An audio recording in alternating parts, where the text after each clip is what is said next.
Здравейте! В света на родителството има, безброй въпроси, нали? А един от най-честите, що се отнася до здравето, е кога е време за първа среща на детето с ортодонт? Днес ще потърсим един съвсем ясен отговор точно на този въпрос. И така, какъв е отговорът? Дали решението е нещо строго индивидуално или пък има някаква общоприета препоръка? Оказва се, че експертите имат изненадващо ясна позиция по въпроса. Точно така. Тук не става дума за догадки. В света на ортодонтията изглежда има доста силен консенсус за един идеален, да го наречем, прозорец от възможности.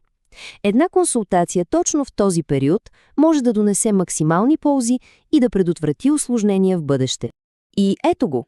Числото, което всички експерти сочат, е 7. Да, точно така. 7 годишна възраст.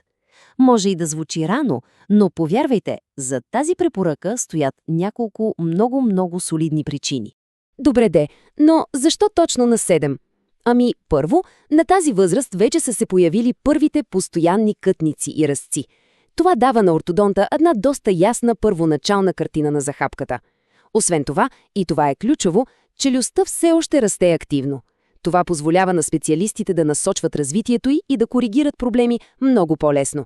Ранното откриване на някакви сериозни аномалии пък води до по-ефективно лечение.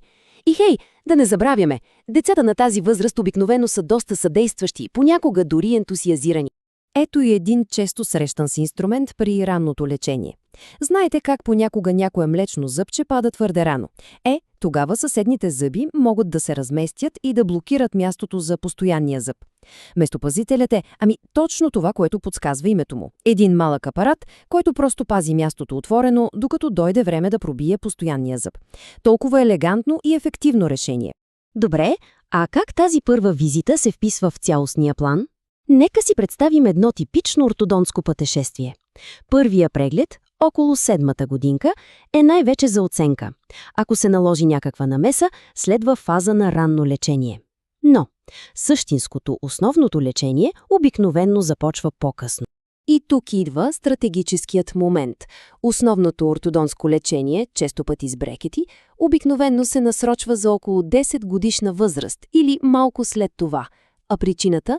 Всичко е въпрос на тайминг. Да се използва максимално потенциалът за растеж на челюстта, който е най-активен точно в този период. Крайната цел е уловена перфектно в тази идея. Да се използва потенциалът за растеж на челюстта и да се избегне доколкото е възможно изваждането на постоянни зъби.